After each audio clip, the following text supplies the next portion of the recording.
Hello, fellow educators. Welcome to the 20th episode of Teacher's Tint, a place to regain your strength after a long day, week, or maybe semester this 2023. I'm your host, Steve G. Thanks for your comments on last week's episode.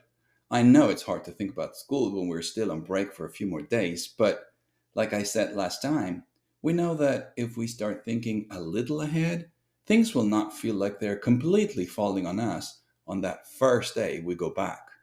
I know some schools are already allowing early birds to come into the building, at least here in Texas, so this presentation goes to them. Today's episode will continue to focus on getting back, especially with how to set up our rooms. We teachers know that we don't have time to be moving furniture around during the school year, right? Alas, we barely have time to use the restroom, so decisions that are made now are important because it can mean I'm either using my space wisely or I'm not. Some educators are so stressed about doing this right that they literally paralyze when facing this decision. So let's hope you enjoy today's presentation. In this episode, as usual, I'll share my 5 things which I believe help make the magic of going from room to classroom. Please keep sharing your feedback after listening, either through comments on Instagram or emails, in ways you think would help with this goal. So, let's talk about how to transform an empty room into an attractive learning environment.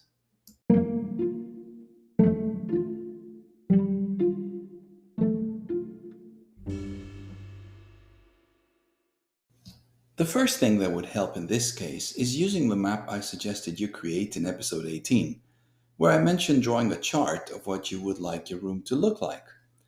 Now is the time to do a reality check. Does it look like the room you have? This will be true, especially if you got a different room than the one you were told back in May. At this time, I'm still waiting to see mine. I did get a chance to look at a room in my new school back in June, which was useful, of course, but it was bare, and I don't know whether it will be mine or not. So, once you checked that your sketch and room match, I always like to start with a setup of what I call my private space. I'm talking about my personal desk. When deciding where to place it, there are various things to consider. The first is, are there any fixed items in the room? Because they can obviously not be moved, it's a good idea to decide what you want placed around those fixed items. In my old room last year, for example, there was a big cupboard attached to the wall. So I obviously had to place my desk adjacent to it because I wanted to benefit from all the shelves and storage space it provided. Other things to ponder when placing your desk are: how comfortable are you being close to the door? Do you want natural light and therefore prefer the desk to be by the window?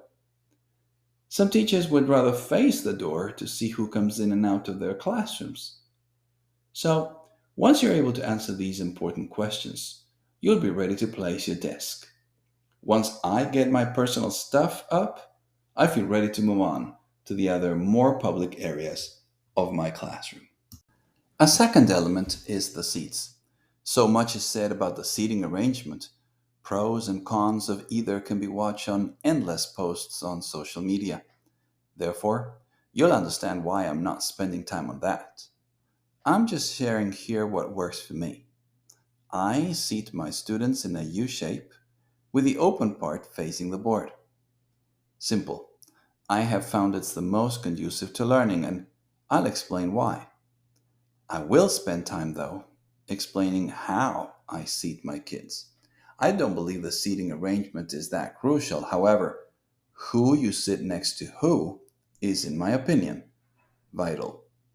I will go deeper into this important point in episode 21 when we begin discussing some classroom management best practices. When asking teachers last May which topics they wanted in future episodes, I was overwhelmed to hear that over 60% requested classroom management.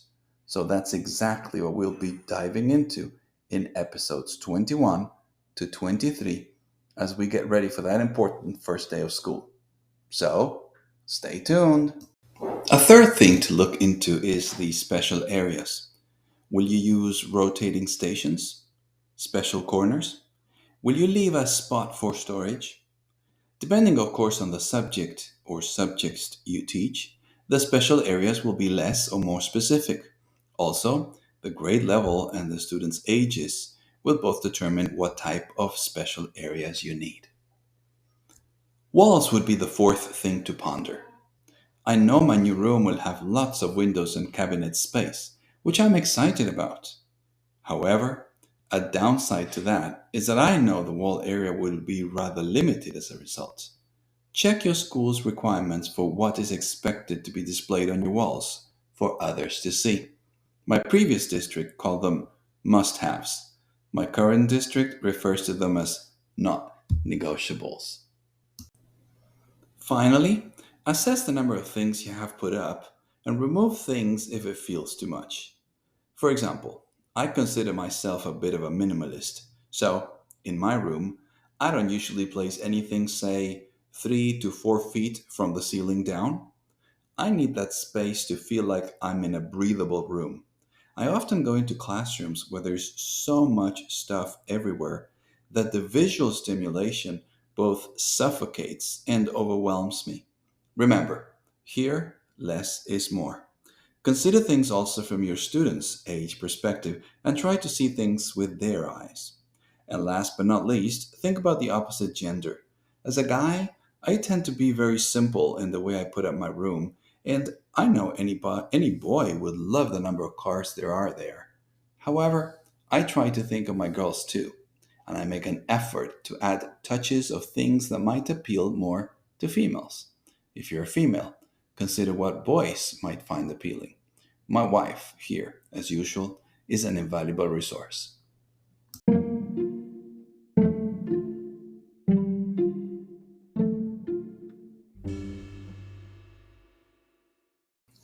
In conclusion, turning an empty room into an attractive classroom is not easy, but applying these ideas in your class, namely starting with your personal space, looking at the seats, considering where you'll place your special area, deciding on what to put on walls, and finally, assessing the total amount and removing if necessary, should allow you to get the job done.